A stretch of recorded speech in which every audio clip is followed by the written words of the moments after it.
what I'm going to take you through is, I think what we've seen is a lot of conversation at the moment from a marketing perspective and from a technology perspective.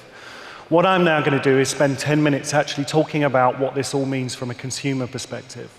And what I'm going to talk about is some kind of top-line results of a study we call WAVE, and it's Wave 7, Cracking the Social Code. And WAVE is really all about understanding consumers in the social space, and then also understanding how brands should behave in that space. If I talk very quickly about what WAVE is, it's a social media study, so it's run across the world. Actually, for Wave 7, we're in 65 countries. We talk to nearly 50,000 people. And we actually started WAVE back in 2006. And we started this study really because everybody was talking about social media, everybody was talking about the technology, but it was all opinion. It was all top 10 tips of social media. There was no real facts there. So what we decided to do was actually to put some numbers on this, actually do some research and try to find out whether social media actually lives up to the hype. And what we found in that very first study was it definitely did. There were large numbers of people engaging in the social space. But what we also realized with that first study was this wasn't something that we could just do once. This wasn't a piece of research we could just do once. What we needed to do was keep coming back because it was growing so quickly. And every single year since then, we've run a WAVE survey. And what that's allowed us to do is not just look at the growth of social media, but also look at it from all different perspectives. We've looked at the power of influence. We've also asked a very fundamental question that actually nobody really asks, which is everybody wants to know how big Facebook is, how many people are on Twitter, how many posts and retweets there are. Nobody wants to understand what the motivation is behind all that behavior. And that's a very fundamental question, because actually when you start to ask why consumers are engaging in the social space, why these platforms have grown so quickly, why the technology are developing so rapidly, what you actually start to do is decode the whole space and really understand it. And it's not about numbers, it's about real people. And what I'm going to talk about here is just some of the brief results from Wave 7 that really talks about actually what motivates people to consume in that space. And also, I think the great thing about that is it's not the insights that we get from this study that are most important.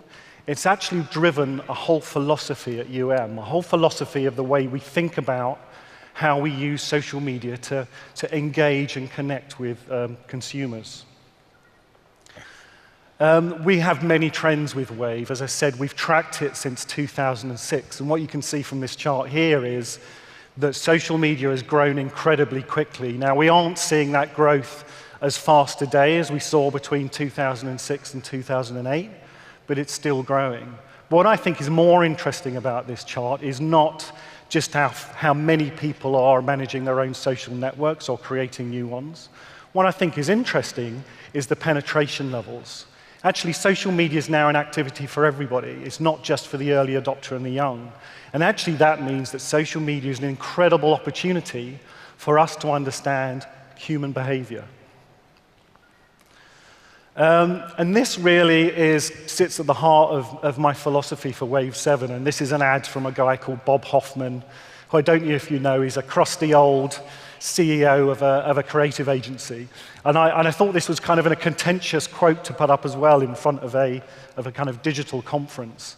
But actually, his blog is very interesting because occasionally he'll say something that really resonates with me. And this quote does. You know, there's no bigger sucker than someone that just follows the latest trend. You know, and that resonated with me because I could remember a conversation I had with a client a few years back where they were saying, let's own MySpace. Now, if all you're ever doing is following the latest trend, if all you're ever thinking about is the latest things that are happening, actually all you're doing is planning for obsolescence. Actually, what I think is there's a more fundamental thing going on here. There's a more fundamental truth. If you understand that truth, it tells you how to communicate in this space. And that truth is really about understanding the consumer's motivation. And what I mean by this chart here is if we think about how people use Instagram, and I bet we've all got friends who Instagram pictures of their meals, or Instagram something that feels really superficial. But the reality is, as superficial as that interaction looks to us, it's driven by motivation. Nobody does something like that for no reason at all.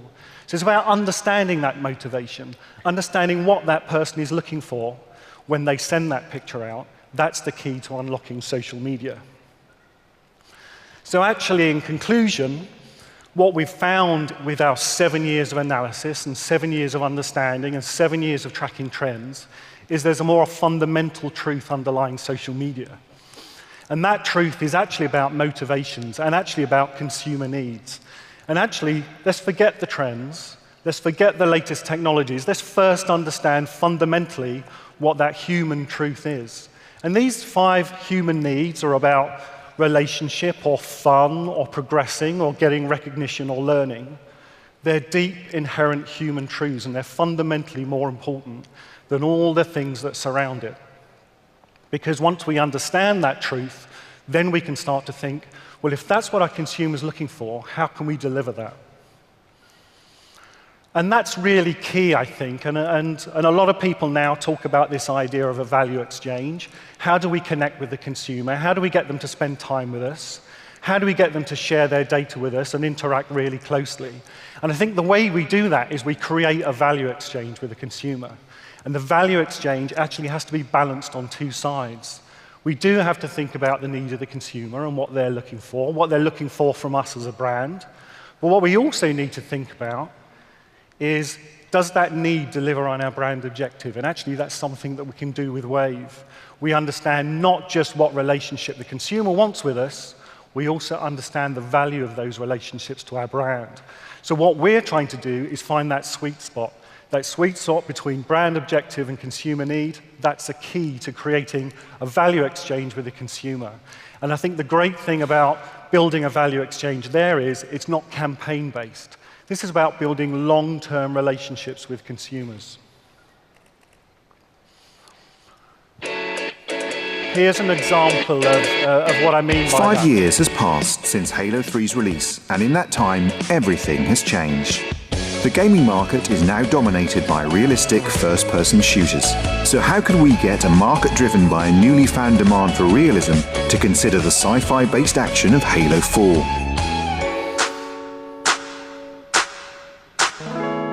At heart, Halo is about a very real human endeavor, a war against all odds to save the future of mankind.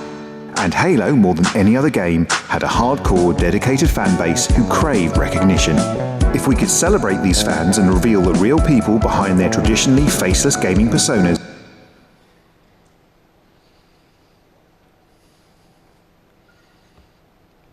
Yep. Do we have a problem? I think we do. Okay, well, I'll continue on then. I think the thing I was trying to talk about with that video is that the key insight we had when we were developing the Xbox Halo campaign was actually the one thing that the consumer wants is recognition. So actually, all we wanted to do was actually create a campaign that was based entirely around recognition. So in other words, how can we help gamers get the recognition they crave from other gamers? What we didn't do is start with thinking about actually what technology should we be using, what media should we be using. We had one core objective. How can we help gamers get recognition from each other? So actually what we did with that campaign, and unfortunately you can't see within a video, was actually we integrated Facebook with our television ad. So actually what we did was when we were broadcasting the TV ad, what we were also doing at the same time was live feeding all those people that were joining our Halo Facebook community. And we were doing that within 5 minutes of transmission. So the great thing about that, I think, as a great example is we were able to simplify all of our thinking. We were able to simplify all of that technology and just think, actually, what's the consumer need? And then we started to think about, actually, how does technology help us meet that consumer need? How can we use social media and our above-the-line activity to help consumers and gamers get recognition from one another? And I think that's the point at which trends then really become important. Because once we have that really important human truth, which in the case of gamers is about recognition, then we can start to think about what devices should we be using? How well do those devices help our consumers get recognition from each other? How well do the social platforms do that? Which social platforms are best at doing that? And that's something that we can do within our study. But then also what we do is, well, we don't just think about devices and platforms. As we've talked about already, second screening and all kinds of interaction means that people aren't just watching television solely or even using social media solely or using devices on their own. All of those are part of a complex ecosystem of interaction. So not only do we need to think about which devices and platforms we're on, we need to think about how those devices and platforms work together to drive conversation. How can we use different media and different platforms in a way that actually can drive people to talk to each other?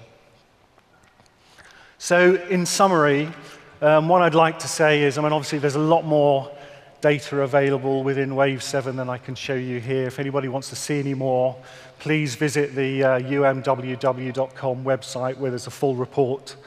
But I think the key thing I want to get across with Wave is about understanding needs first. It's about understanding the consumer before we even start think about all of these technologies. Then it's about understanding how do we build a mutually beneficial value exchange. In other words, let's not just create an experience that the consumer loves but doesn't benefit the brand, or something that benefits the brand but the consumer doesn't engage with. How do we find that sweet spot in between? And then we rally around that exchange. We simplify the whole process. We just think, for example, about recognition. How do we deliver recognition to our consumer? And then we can start to use social technology in a much more meaningful way, in a way that's much more designed to deliver against our objectives. Thank you.